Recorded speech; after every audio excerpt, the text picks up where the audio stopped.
Welcome back, everybody. Thank you for joining us back again on Nerd Mythology. My name is Jorge. And this is Jesus. And thank you for joining us. For all of you viewing also, welcome in. Yeah. So, what do we got in store for today? You know what? So, I actually got something for you. I was watching, do you remember possibly the greatest movie ever?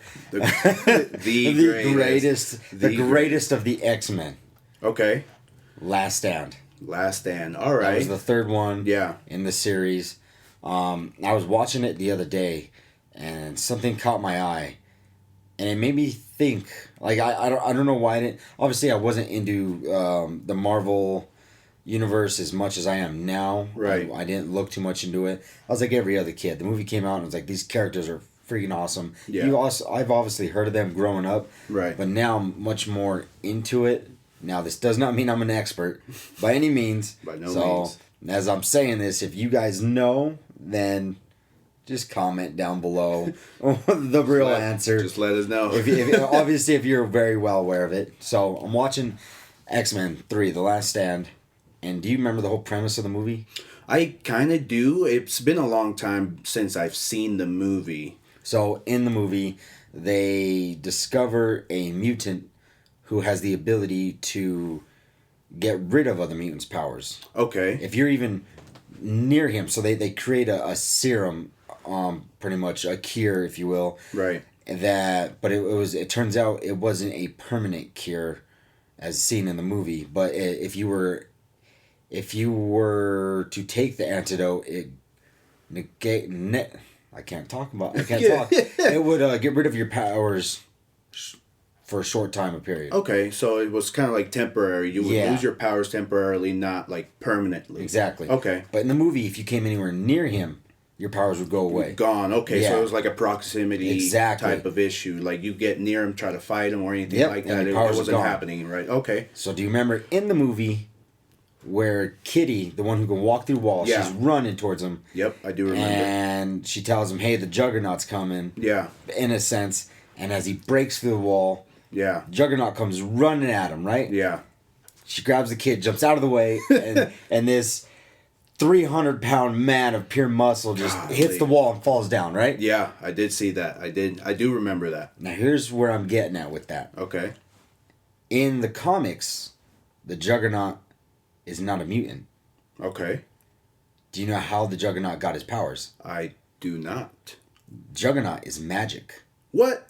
Yep. The Juggernaut is magic. He's not a mutant. He's part of the mutant brotherhood. Okay. But he's not a mutant per se. So was he born with powers? No. The Juggernaut acquired his powers through a Crimson Stone. It was a banished god. I think, now don't quote me on this, but he somehow obtained the stone or touched it. Okay. And by then... pretty much giving him powers of being an unstoppable force. Okay. In fact, if it's been said that, or it's been shown that the Juggernaut himself has been able to, if you were somehow even able to harm his body and pretty much put him down to just skin and bone. Yeah. His body would regenerate in seconds.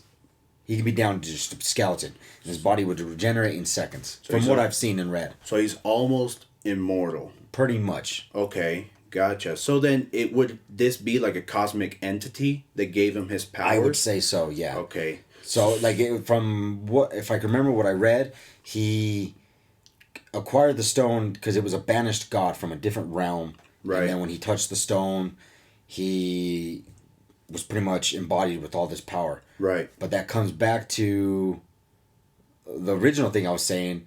When he came near the mutant who got rid of your mutant powers, would the Juggernaut have lost his powers? Because he's not a mutant. His powers were given to him by a god. So obviously, like in the movie, we saw that, his powers were kind of gone temporarily.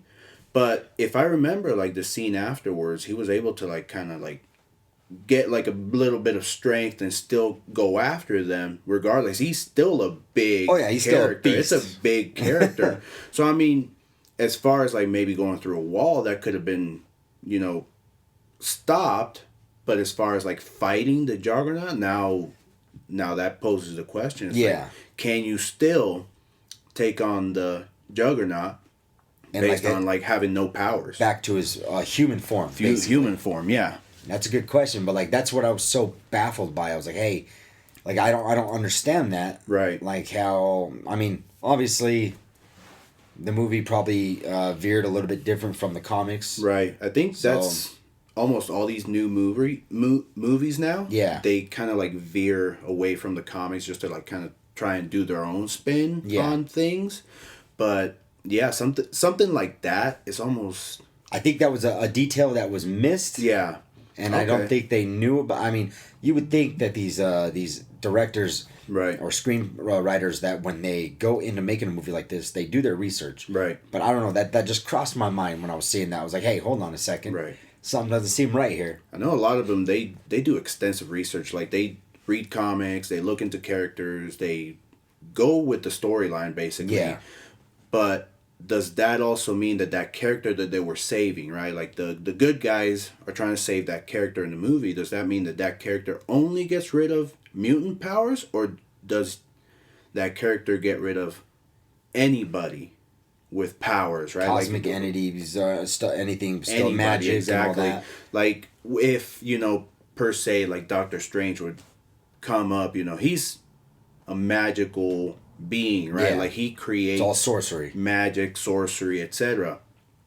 Could he still be able to cast spells and stuff like that, around this character? Yeah. Could you still do all that? Wanda, another witch, Yep. would she be able to cast spells and such, right? Because then you have the other characters, like Falcon. He has an accessory to his power, right? Which is the wings. Yeah. So, does this character completely affect everybody? Or does he only affect mutants? Like themselves. People born with an ability rather than bestowed powers. Bestowed powers, exactly. So that's a pretty good, question. And it's like, what would happen? Like, how would that go down? Could you still fight this character, or would your powers be hindered? Or like, I wanted to get your take on it though. Like, I mean, that's so. Now I'm thinking that, like I said, the Juggernaut being as big as he is, absolutely. Like, if he loses the majority of his power, it's still, he could still... He's still a guy you don't want to be messing with, yeah, right? Absolutely. I don't think it's a guy that you want to, like, jump in the ring with for a couple of rounds, Yeah. It's like, no, he's gonna throw you in... Yeah, because, I mean, you look at Wolverine, Logan, even if he had lost his ability, which is primarily what? His healing powers. His healing power, exactly. I mean, he was still born with a weird gift of being able to...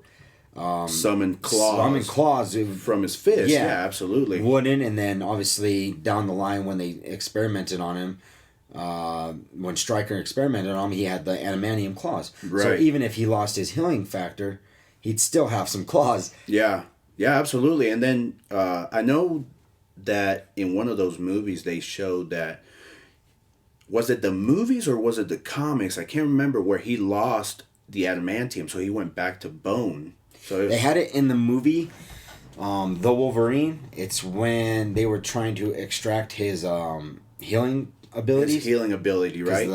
Because the soldier he had saved.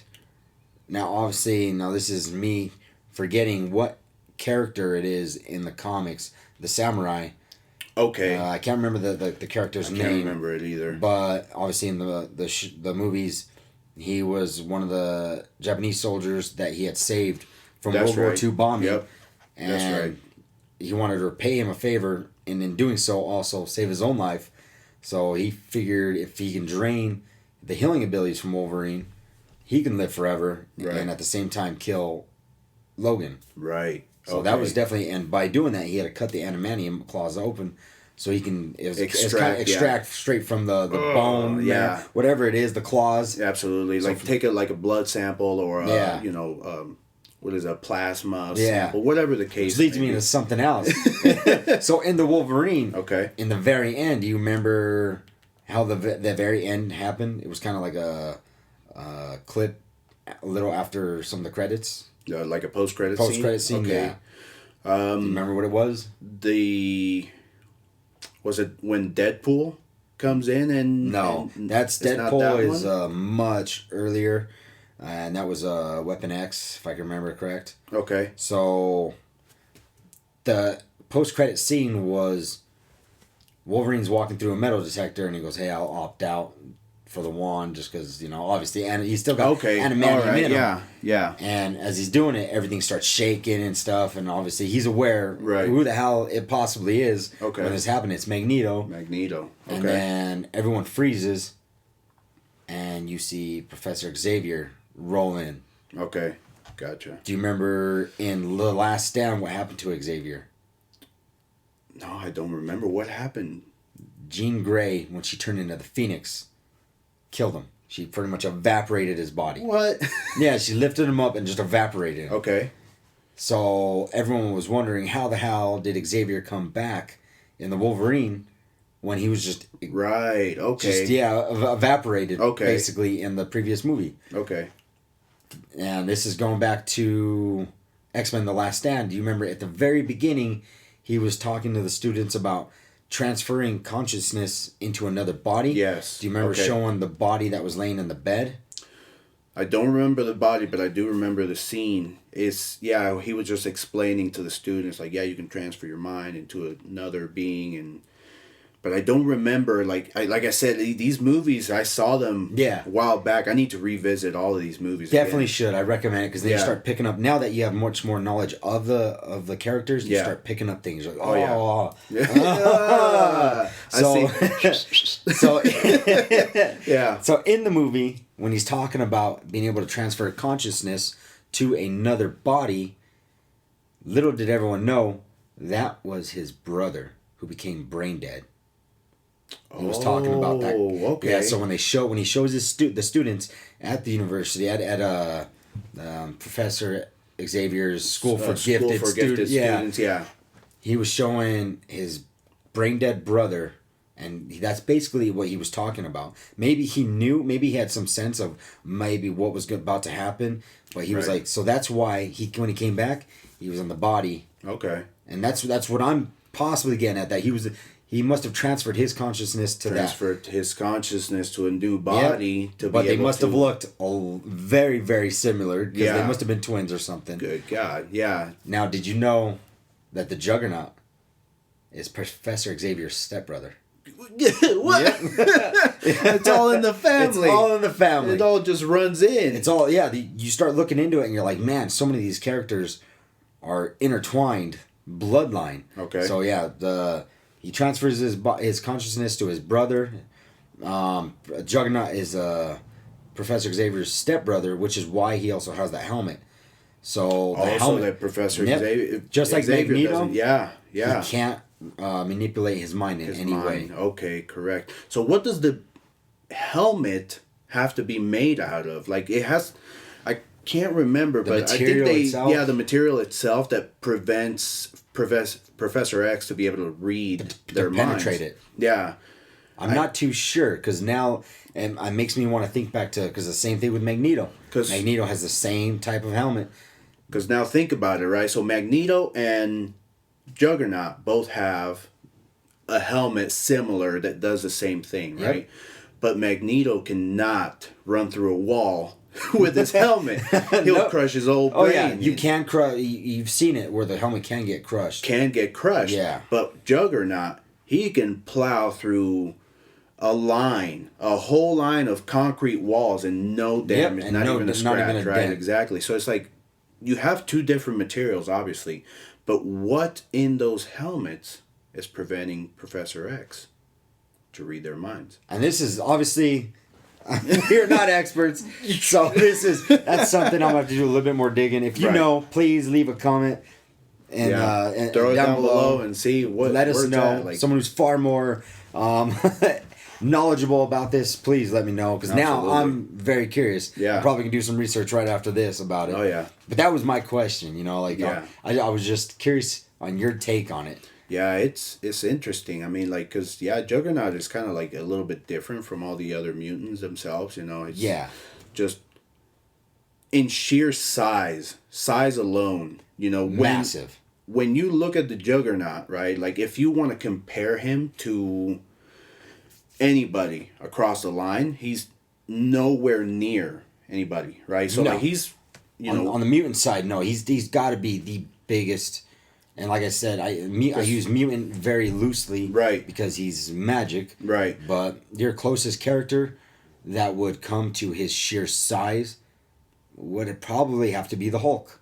So now comparing two, right? So you have the Hulk, Colossus, yeah, and you got the Juggernaut. I almost forgot his name. We've been talking about it for the last 10 minutes. I don't know how you're getting old. But, compared to, like, obviously we know that the Hulk gets his size from just transforming into the Hulk, sheer right? anger too. Because you have Bruce Banner that is just maybe like 6 foot tall, 6'1" or something like that, if that. And then he transforms into an 8 foot, 9 foot monster, beast, right? Yeah. Beast. Colossus, how did he get so big, right? He's a full metal, right? I'm not sure of the material itself that he's made out of, but he's another one that he's got to be at least like 8 foot tall. Because Colossus is not always in his mutant form. Oh, is he not? No, if I can remember, I'm pretty sure Colossus can revert back to human skin. Okay. I'd have to double check again. But I could swear, maybe I'm getting the movie and the comics mixed up. Maybe. In the movie, it was he stayed in X-Men 2. Yeah. Which by the way, I don't know if you remember it. That's when he first debuted in the Marvel. Oh my God. The MCU. Okay. Was in the second X-Men. Okay. They picked this yoked dude who walks in, and Stryker and the team come into the school. Right. And they just start tranking all the students. Okay. And as Colossus walks through the door, sees them, you see his human skin, shape into his metal or still form. Okay. Bullets are bouncing off of him. Dude's just wrecking shop. Man. And that's when he debuted in the MCU. Yeah. And then that's right. They had a new version of him, a new actor, voice over the CGI version in Deadpool.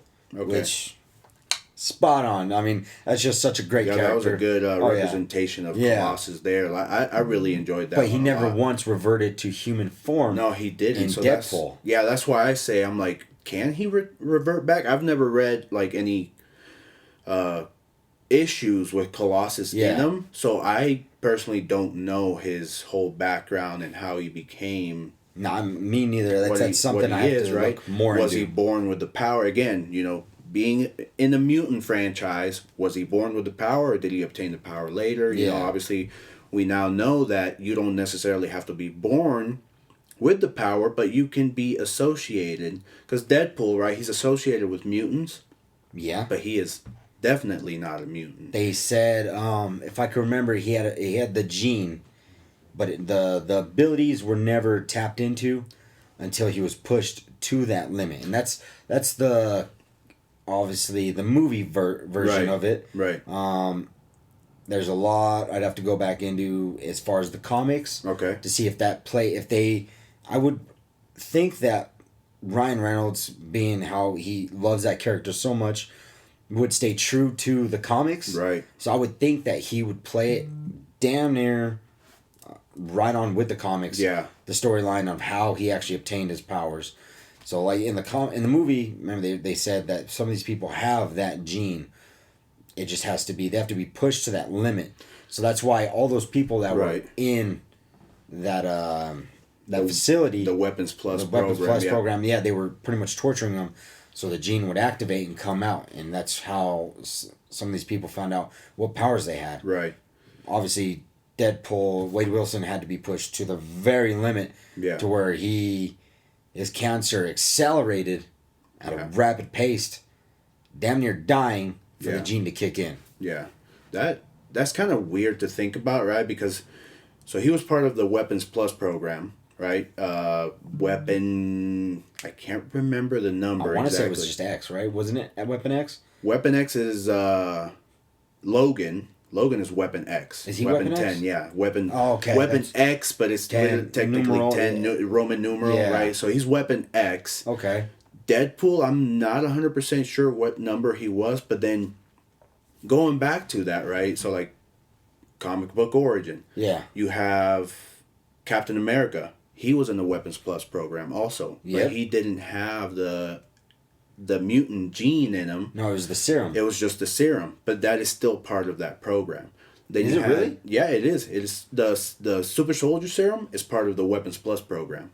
So then you had also Bruce Banner, which was technically another experiment part of the Weapons Plus program. Weren't they trying to get him to replicate the serum? Yeah, so they were trying exactly. Like they said, either something went terribly right, or terribly wrong. Yeah, exactly. So they were trying to get him to replicate the serum, and then he did it, tried it out, and it's like, no, it didn't work, and then he just turned into the Hulk, right, as we know him. Yeah. But obviously his powers manifested completely different as Captain America. Yeah. Then you have Deadpool, which now you're saying that he had the gene in him, plus maybe the Super Soldier Serum, or like whatever serum he got injected, and that's what transformed him into what he is now. I'd have to look into it, but I don't think he was ever injected with a serum. I'm not 100% sure on that though. Okay. But I'm pretty sure they just had to push his body to that limit of damn near dying. Okay. In order for the gene to activate. So for the gene to activate. I'll definitely have to look into that, because I know he was part of the Weapons Plus program to become a superhuman. Yeah. And then Logan, same thing. You know, Logan was already a mutant. So that's the difference with him. Logan was already a mutant. Yes. And he had, bone claws that came out of his body, and that's how he was fighting, wars and fighting people, fighting crime, etc. throughout time.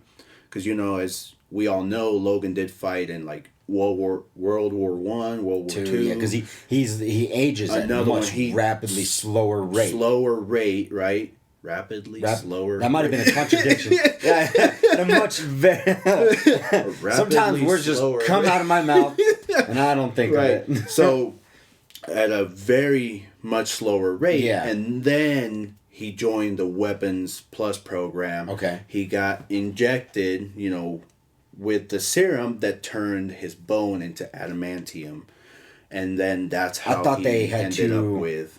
But I thought it was actually they injected him with straight adamantium. They had to heat it up to a point. Okay, that could have been it covered too. the bone that was his claws. Right. Into the adamantium. Well, they injected him either way. Yeah, he was injected. I'll say that. Yeah, he did get injected. So yeah, it could have been like either a serum or actual adamantium. Yeah, and I think you might be right. It probably was adamantium that they injected him with. And then obviously like the pain and all that kind of stuff. At least he comes out. Now we know that his claws are metal now instead of bone, actual bone. And then that's how we end up with the Wolverine that we all know now. Love today. Oh yeah. Yeah. So that's why I'm saying it's like, why? So Deadpool, kind of going back to Deadpool, it's kind of weird how he ended up with his, right? Because like I said, he is part of that program. Yeah. But if he had the gene in him but wasn't activated, because if it's my understanding, anybody that is born with the mutation of the mutant gene has powers of some sort, right? Yes. But fast forwarding to kind of today into our newer superheroes that we have, we have Kamala Khan, right? And as we saw in the show, obviously the show is definitely different from the comics. If you haven't read the comics for Miss Marvel, I haven't. Then it is the kind of the backstory that goes into Kamala Khan from the comic to the TV show. It's definitely different. but they explained why it's different. But kind of going back to the point of how she got her powers, right? They explained in the show that when was it Bruno his name? I can't remember. That's something. So the kid that was in the show, I think it was Bruno. I'm gonna be honest with you. It was hard for me to get into that show. Was it? Oh my God. Man. It was. I mean, so it's something I'm gonna have to watch. I know it's been out for a while. I'm gonna have to force myself to watch it. Yeah. But it's just I don't know what it was. It was too on the child side for me, and obviously that's understandable. It is a child because she is a child. Yeah, and I totally understand that. Yeah, for sure. It's just I don't know. I can't explain it. It was just too hard for me to watch. I understand. I mean, like, a lot of people shared the same sentiment as you. Like, they just saw it as, like, oh, this is a kid's show. Yeah. And they associated it with, because she is a child, portraying a child in the show. Yeah. This is a show for, like, kids, teenagers, that kind of stuff. But really, not necessarily the case. Okay. Yes, it was more driven, like, a more childish kind of like target, like they were targeting like more kids to come join for the audience and for stuff. The audience and stuff like that. But going back to my point before I keep veering off a little bit more and more and more, we saw that Kamala Khan at the end, Bruno, which is like her best friend. Bruno did more tests on her and did more samples and saw that, hey, your powers, because in the comic book, it says that she is an Inhuman. If you know what Inhumans are, Black Bolt and Medusa and stuff like that. I'm aware of a little bit of it. So, kind of like the X-Men, they are born with the power, but it's locked, essentially, until they are exposed to a Terrigen mist. The power unlocks, they turn into this cocoon, and then they emerge with powers. And now they could either emerge as their human form. A mutant butterfly. A mutant butterfly, exactly, literally. So they can either come out the same that they went in, or they might have some alterations, right? Okay. So like some people might have came out with physical attributes. Attributes, exactly.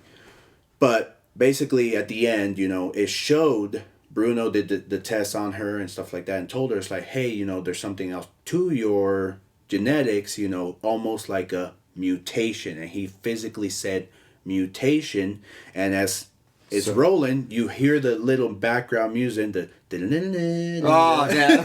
So it's like, wait a minute, what? All right, man, you might have just sold me on watching it just by that. See, if someone would have came out and said that right away, I probably would have watched it a lot sooner. Because I got a soft spot for the X-Men, man. I mean, being someone from the 90s, I remember growing up watching the cartoon version of it.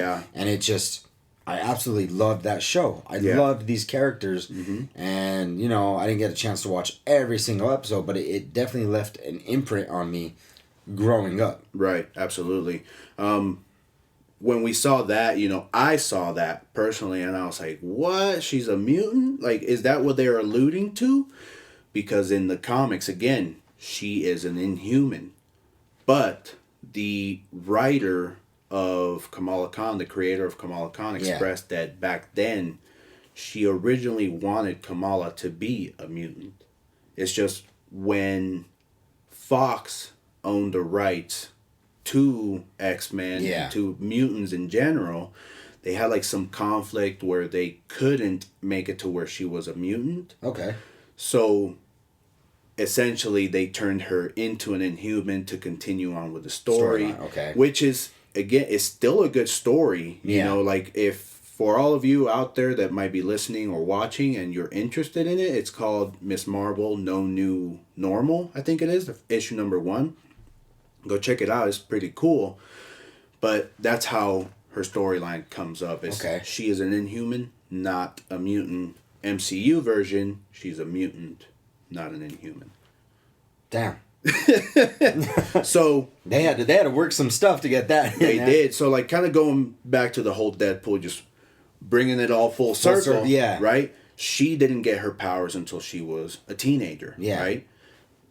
Deadpool, Wade Wilson didn't get his powers until he was an adult. An adult, right? Yeah. So, are they still considered mutants? Obviously, we know you have to be born with it. Are you still considered a mutant if you get your powers afterwards? I would think so. I mean, like you said, the mutant gene is there. It's just not readily available until something traumatic happened in their lifetime, whether they were exposed to something or, well, I mean, I guess they were both exposed to something. Like you were kind of explaining it to me on how she got hers. Yeah. The same way Wade Wilson was exposed to his. Makes me wonder, because do you remember where Wade Wilson was introduced into the MCU? I know this. Come on, I know you this. Got this one, man. Oh my God! There was huge conflict around it, and this was from Ryan Reynolds. So it's funny because Ryan Reynolds played him. I know this twice. I know this. Come on, man. It was It was from the X-Men movie. Yes, it was from the X-Men movie. That's right. It was Wolverine Origins. That's what it was. Yeah, it was his origin story, and it shows like we said before, Wolverine has been around for a very long time. Mm-hmm. So when he finally meets Stryker and he becomes part of his pretty much hit squad. Right. They're going through and they're looking for the Animanium, which if I can remember in the movie, basically was from a meteor. Oh, and okay. There's an elevator scene where they're going up, and you have the whole crew, the whole squad. I believe I can't remember his name, but he becomes Blob. Right. And then you have Sabretooth, which was his brother, and then you have Wolverine, and then front and center was Ryan Reynolds. Ryan Reynolds, yeah. Now I do remember. Wade Wilson. Yep, I do remember the merc with a mouth. Because he was a contractor essentially in those movies, and he ended up getting the serum. So they kind of did a version of the Deadpool there, not a full complete version. Yeah, because you remember at the very end how he looked. Yeah, like his mouth was sewn shut. But he was given pretty much Cyclops' power, where he had beams from his eyes. That's right. Yeah. Which is funny because Cyclops was nowhere near around that timeline, because Cyclops, I'm pretty sure, doesn't come into play for quite a few years, because it's still set back in the day. Mm-hmm.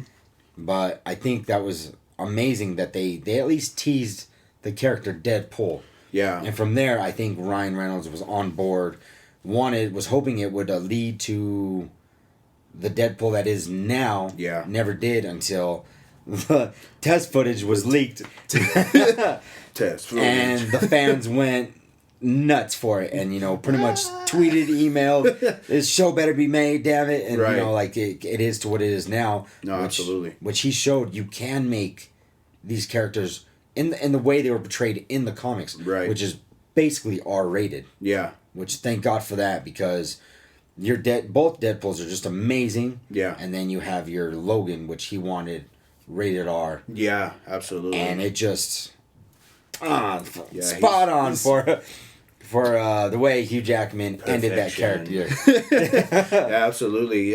Those are the two characters that I think should never be held back. Yeah. They should always be let loose. Portrayed as how they were meant to be. Exactly. Because we know, Logan himself, we know that he's a good guy and he has a good heart. Yeah. But he's never, really been the one to play by the rules. He's not a teddy bear. He's not a teddy bear. Absolutely not. It's just his character himself. It's he just has a good heart in general. He has good compassion over others, to where it's okay, I'll protect these people. Yes. Because they are defenseless, right? They need to be taken care of. But also, when he has to get down and dirty, we're gonna get down and dirty. We're getting down and dirty. Absolutely.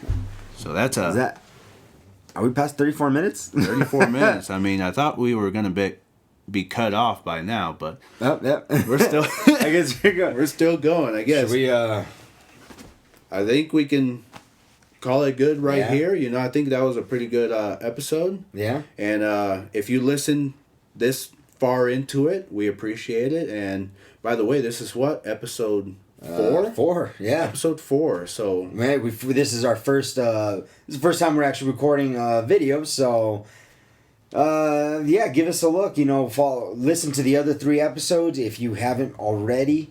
We're working on this as we go. This is all new to us. This is Nerd Mythology, where we are just 2 guys, adult kids who love the nerd realm. As you can see. As you can see. This you could probably only see a small portion of the room. There's definitely a lot more all the way around. Yeah. It's filled up and it's pretty good. I mean, if you want to take a listen to what we have to offer, you know, check us out on your favorite podcast platform. You know, we're on Spotify, Apple Podcasts. I believe we're on Google now. Google as well. And yeah, definitely. If you like this sort of content and if you like this kind of talk, nerd then join in. Stuff, then yeah, please join in on the conversation. Join us and leave us a comment. You know, tell us how we can improve what you want to listen to. And, you know, I'm sure the next episode we might hit up on some other stuff, right? Yeah, any topics you guys want to hear, send us our way, and we're more than happy to dive into that. Absolutely.